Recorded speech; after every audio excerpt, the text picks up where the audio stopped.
कई लोग डिवोटीज पूछते हैं भागवतम और गीता और जो भी स्क्रिप्चर्स है पढ़े कैसे। भी को लोग बोलते हैं हम पढ़ते हैं याद नहीं रहता। कुछ लोग इस डर के मारे नहीं पढ़ते कि कुछ याद नहीं होगा। कुछ लोग पढ़ते रहते हैं, याद भी करते हैं और फिर भूल जाते हैं। कुछ लोग याद भी करते हैं, भूलते नहीं, मगर कुछ समझ नहीं आता। तो पढ़ें कैसे, क्या टेक्निक है पढ़ने की, किस तरह इफ़ेक्टिवली पढ़ें। वेल अगर आप मॉडर्न एडवाइजेस चाहेंगे, लोग कहेंगे ठीक है पढ़ने के 4 तरीके होते हैं वैसे बाय द वे रीडिंग के। अगर आप प्रॉपरली अगर आप इस पर रिसर्च करेंगे तो एक होता है स्कैनिंग होता है कि भाई आप कुछ पॉइंट ढूंढने के लिए पढ़ रहे हो। जैसे मान लीजिए आपको लेक्चर प्रिपेयर करना है प्रीचिंग पे, तो आप भागवतम पढ़ रहे हो प्रीचिंग पे ही पॉइंट ढूंढने के लिए, वो स्कैन कर रहे हो उसको। दूसरा होता है स्किमिंग होता है कि आप बुक पढ़ रहे हो जल्दी जल्दी उसका मेन मैसेज लेने के लिए। आप सब कुछ पढ़ नहीं रहे, जल्दी जल्दी पढ़ रहे हो, अब उसका मेन कोर मैसेज उठा रहे हो। जैसे फॉर एग्जांपल आपने गीता पढ़ी, गीता का आपने 12 चैप्टर पढ़ा, तो आपने जल्दी जल्दी पढ़ा और उसका कोर मैसेज क्या है, भक्ति करना है और भगवान को प्रिय कैसे होना है, आपने उठा लिया वो स्किमिंग। तीसरा होता है इंटेंसिव रीडिंग, एक लाइन पढ़ना, डिटेल्ड पढ़ना, उसके नोट्स बनाना, जो मोस्टली लोग करते हैं। और चौथा है एक्सटेंसिव रीडिंग। एक्सटेंसिव है कि भाई आप एक बुक पढ़ी, गीता पढ़ी, भागवतम पढ़ी, उसके सारे कैंटोस पढ़ते गए, फिर सीसी पढ़ा, उसके सारे आदिलीला, मध्यलीला, अंत्यलीला सारा पढ़ लिया। तो आपने एक्सटेंसिव बहुत सारा पढ़ लिया और फिर उसको प्रोसेसिंग कर रहे हो माइंड में। तो ये 3-4 तरीके के रीडिंग होते हैं। अब आप जिसमें भी कंफर्टेबल है आप वो कर लीजिए, वो तो कोई प्रॉब्लम नहीं है। वो अलग इंडिविजुअल पे अलग अलग, कुछ लोग इंटेंसिव रीडिंग करते हैं उसमें कंफर्टेबल होते हैं, कुछ लोग एक्सटेंसिव करते हैं, कुछ लोग स्कैनिंग करते हैं, कुछ लोग स्किमिंग करते हैं, वो आपको खुद देखना है। बट ये कहने के बाद भी मैं एक पॉइंट बताना चाहूँगा कि ये सारी चीज़ें करने के बाद भी हो सकता है आपको गीता और भागवतम में कुछ भी समझ ना आए। आप सारी मॉडर्न लोगों की एडवाइजेस पढ़ ली, आपने मैप्स बना लिए, माइंड मैप्स बना लिए, फ्लो चार्ट्स बना लिए, पॉइंट्स बना लिए, आपने एडवाइजेस लेके आपने ऐसे पढ़ लिया, मगर हो सकता है कि आपको कुछ भी समझ ना और कुछ भी याद ना रहे, क्योंकि ये स्पिरिचुअल बुक्स हैं। ये एकेडमिक किताबें नहीं है, मैथ्स, केमिस्ट्री, बायोलॉजी नहीं है, उसमें तो फॉर्मूले चल जाएंगे, मगर स्पिरिचुअल बुक में नहीं चलते। हाँ, थोड़ा हेल्प कर सकते हैं चीज़ें, मगर मेन इस पे फोकस मत कीजिएगा। अगर आपको भागवतम, गीता या और शास्त्र पढ़ने हैं तो उसके लिए भागवतम खुद कह रही है कैसे पढ़ना है। 12th canto, 13 chapter, 15th verse जाके खोल के देखिए। भागवतम के अंत में सुखदेव गोस्वामी खुद कह रहे हैं 12वां अध्याय 12वां स्कंद 13वां अध्याय 15वां श्लोक, सर्व वेदांत सारम ही श्रीमद् भागवतम इष्यते। भागवतम सारे वेदों का सार है। श्रीमद् भागवतम इष्यते, भागवतम पढ़ो, देखो क्या मिले, कैसे पढ़ो, कैसे देखो। रसा अमृत तृप्तस्य नान्यत्र स्याद रति क्वचित। रसा अमृत तृप्तस्य, कैसे पढ़ो, भागवतम के रस के अमृत का आस्वादन करो और उससे संतुष्टि पाओ। आइडिया ये है भागवतम को पढ़ने का, इस तरह पढ़े कि हमें संतुष्टि मिले, हमें सेटिस्फैक्शन मिले, हमारी आत्मा को, हमारा मन भोग वासनाओं से शांत हो, तब आपने भागवतम पढ़ी है। वरना भागवतम पढ़ के भी क्या पढ़ा है आपने। तद रसामृत, भागवतम में रस का आस्वादन कर सकें। भागवतम रस शास्त्री है, पिबतम भागवतम रसमालयम। और अगर आपने रस का आस्वादन नहीं किया तो किया क्या भाई, आपने क्या कहते हैं, आप शुगर केन के समुद्र के पास चले गए और शुगर केन नहीं पिया, शुगर केन जूस नहीं पिया, तो किया क्या, कुछ भी नहीं किया आपने। सो उसी प्रकार भागवतम, वैसे कुछ लोग कहते हैं, कुछ लोग एनीवे, तो इस पे पॉइंट ये आएगा कि भाई ठीक है, रस का आस्वादन करके भागवतम पढ़ें, तो उसका मतलब क्या करें, क्या हम श्लोक पढ़ रहे हैं तो पढ़ने में रस का आस्वादन क्या करें हम। वेल, श्रील प्रभुपाद ने इसके ऊपर बोला है। श्रील प्रभुपाद से पूछा था कि प्रभुपाद भागवतम कैसे पढ़ें। श्रील प्रभुपाद ने मेलबॉर्न में एक डिस्कशंस हो रही थी, रूम कन्वर्सेशन, श्रील प्रभुपाद ने June 26, 1974 मेलबॉर्न जाके खोल के देखिएगा। श्रील प्रभुपाद कह रहे हैं, प्रभुपाद कह रहे हैं भागवतम में कितने श्लोक हैं, 18,000।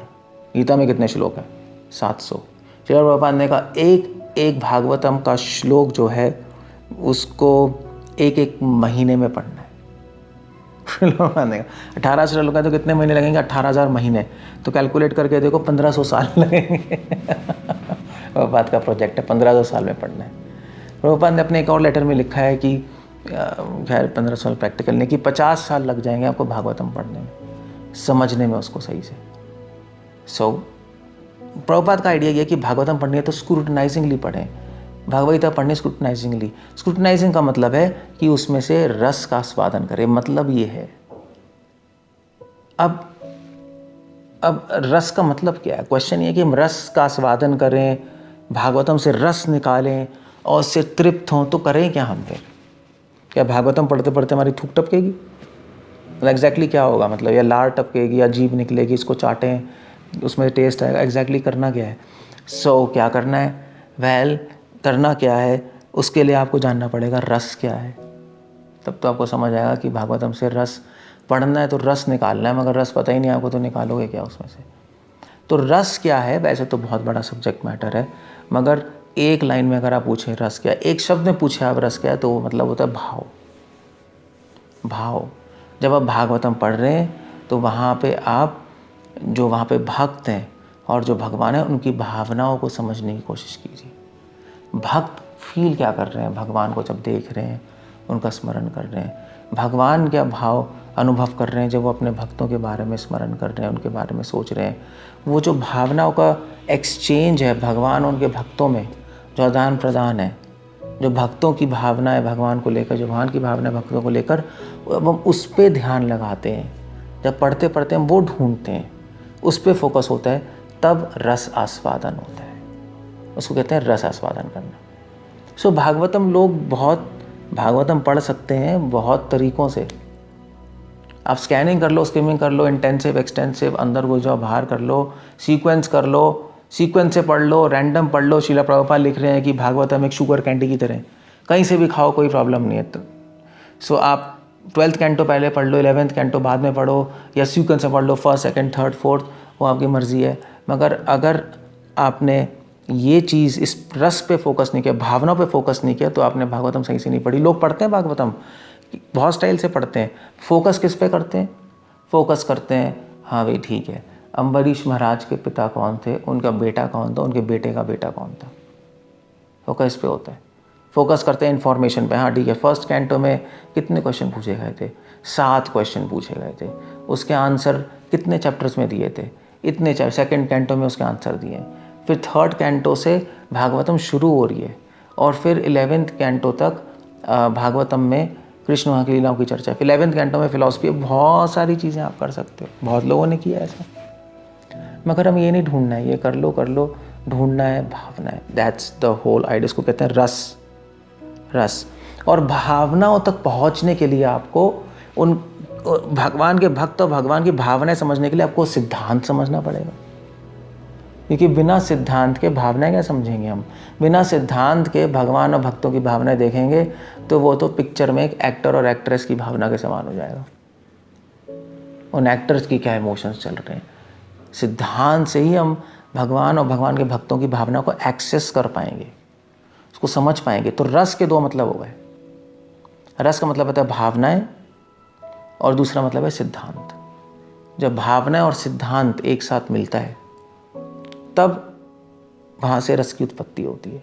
तो भागवत में आपको ये ढूंढना है, बस सिद्धांत ढूंढना है और भगवान और भक्तों की भावनाएं ढूंढनी है, तो रस आएगा। वो निकालो आप भागवत से, वो निकालोगे तो आत्मा संतुष्ट होगी, मन शांत होगा, तो आपने भागवतम पढ़ी है।